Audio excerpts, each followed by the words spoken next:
semuanya, perkenalkan nama saya Deanida Ramadhani dari jurusan Bisnis Digital Fakultas Ekonomi dan Bisnis Universitas Kuningan.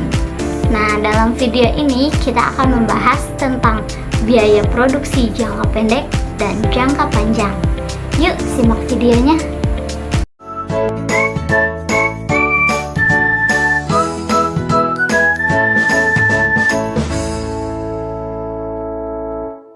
Oke, pertama-tama kita akan membahas tentang biaya produksi jangka pendek.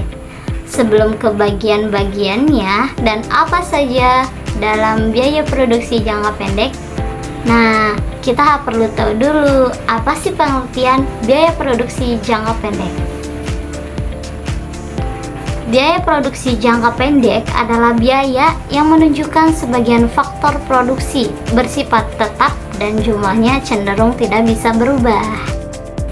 Nah, itu dia pengertiannya. Sekarang kita akan ke bagian-bagian daripada biaya produksi jangka pendek. Ini dia. Yang pertama ada biaya tetap atau fixed cost, disingkat sebagai FIC. Apa sih biaya tetap itu? Biaya tetap adalah biaya produksi yang jumlahnya tidak berubah meskipun tingkat output mengalami perubahan, baik produksi meningkat maupun menurun. Biaya ini tetap harus dibayar walaupun perusahaan tidak melakukan kegiatan produksi sama sekali.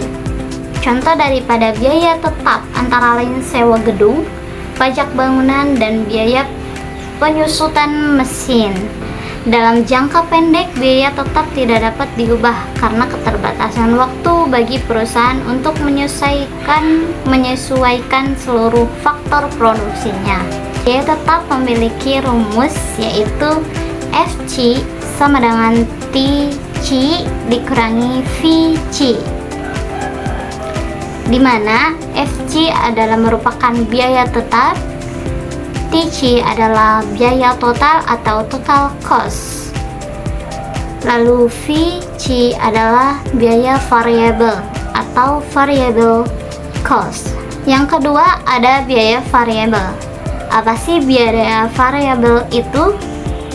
Biaya variabel adalah biaya yang besarnya berubah seiring dengan perubahan jumlah output yang diproduksi perusahaan.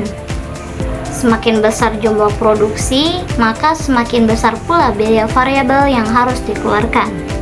Contoh daripada biaya variabel ini adalah biaya bahan baku, upah tenaga kerja langsung, dan biaya energi yang digunakan dalam proses produksi.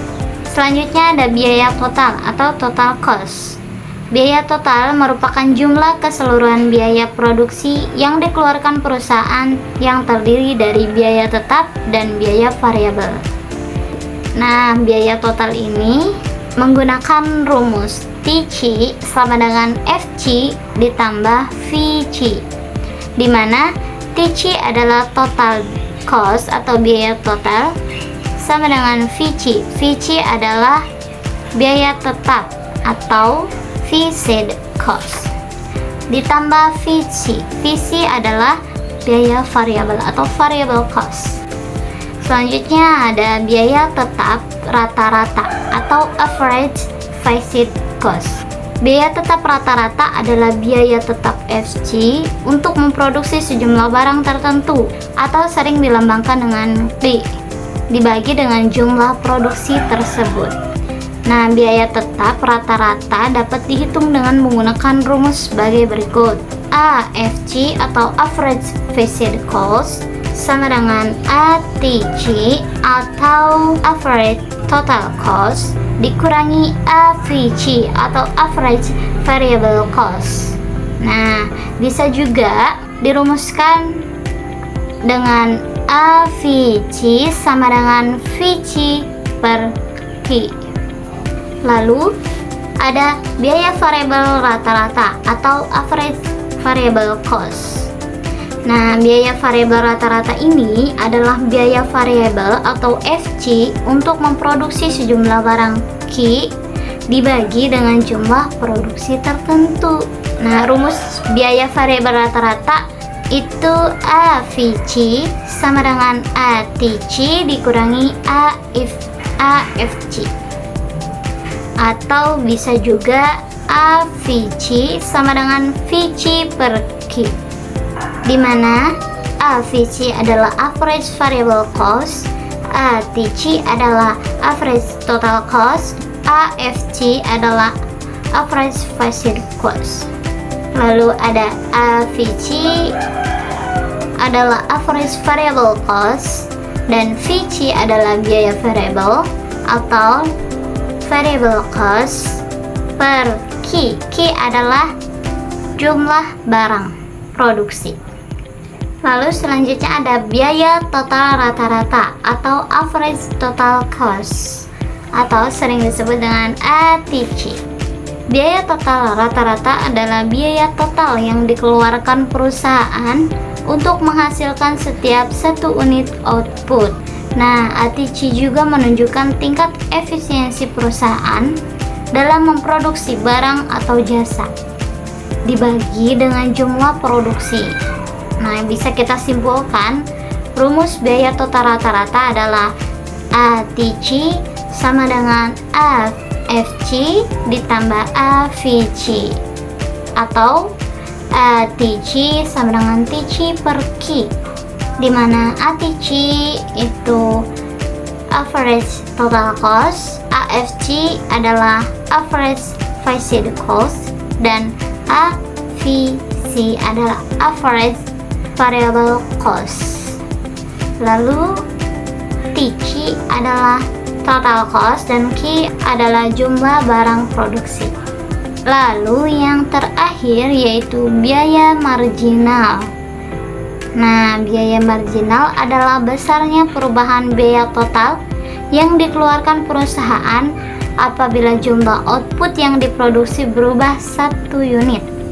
Lalu biaya marginal juga menunjukkan tambahan biaya yang harus dikeluarkan perusahaan untuk menambah produksi 1 unit output. Bisa kita lihat rumus dari biaya marginal adalah MC sama dengan delta TC per delta Q. Nah, itu dia pembahasan tentang biaya produksi jangka pendek dan bagian-bagiannya. Selanjutnya, kalian tahu nggak sih, biaya marginal dan biaya rata-rata memiliki hubungan secara teoritis dalam ekonomi mikro.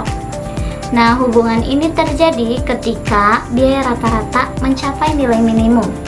Maka, biaya marginal akan sama dengan biaya rata-rata minimumnya. Misalkan, biaya total akan sama dengan C sama dengan F per Q. Maka, biaya marginal atau MC sama dengan C sama dengan DC per DQ.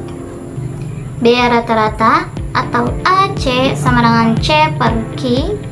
Biaya rata-rata akan minimum ketika nilai derivatif atau turunan pertamanya akan sama dengan 0.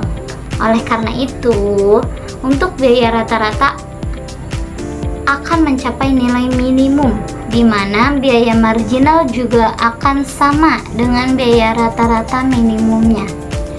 Nah, bisa kita simpulkan dengan rumus NC sama dengan AC atau DC per DQ sama dengan C per Q. Selanjutnya, kita akan melihat dan memahami berbagai macam kurva dalam biaya produksi jangka pendek dan jangka panjang. Yang pertama ada kurva penawaran jangka pendek.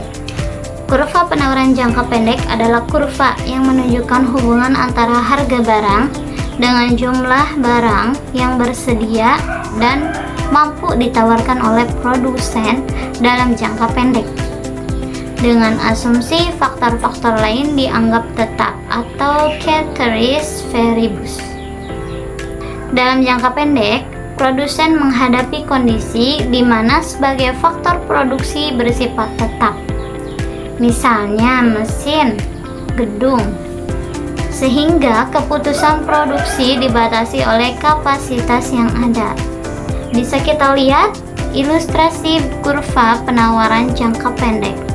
Nah, ada sumbu X dan sumbu Y. Kalian pasti bingung, di mana sumbu X dan di mana sumbu Y.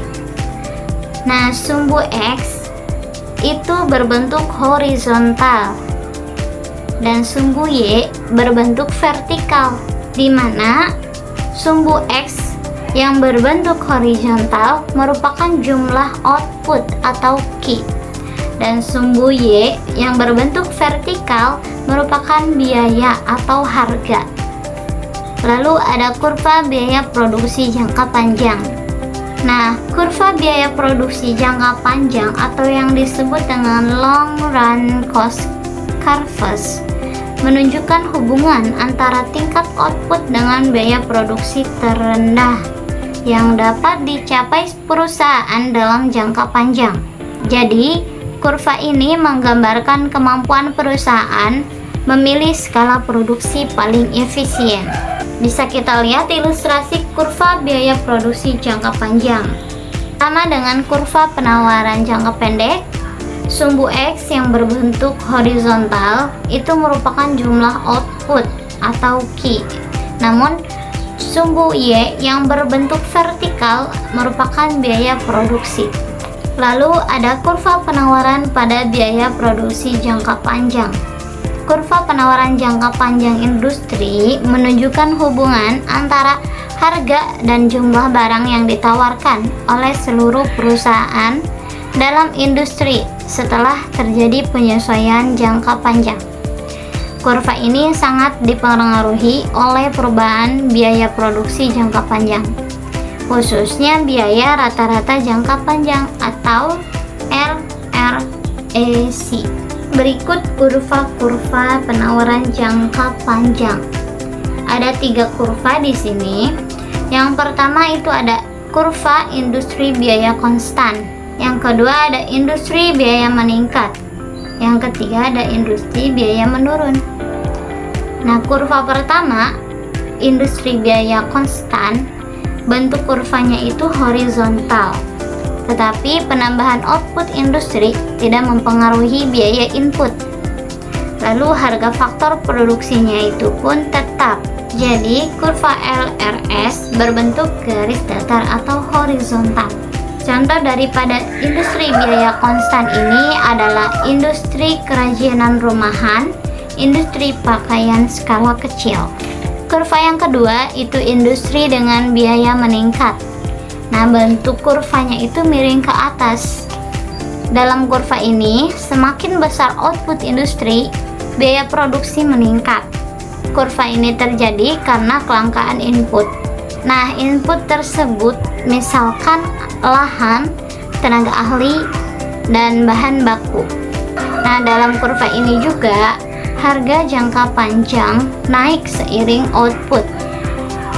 Contoh, pertanian, pertambangan. Kemudian yang terakhir, kurva yang ketiga, industri dengan biaya menurun. Nah, bentuk kurvanya itu miring ke bawah. Pertambahan output industri justru menurunkan biaya produksi.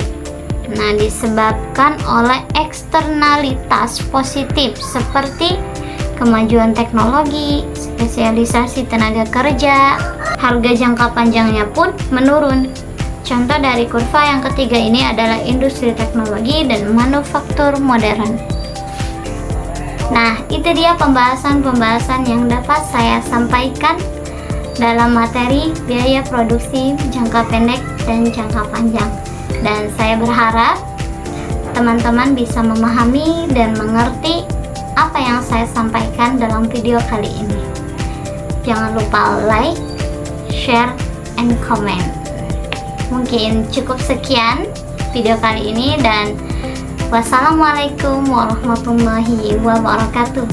Bye bye teman-teman.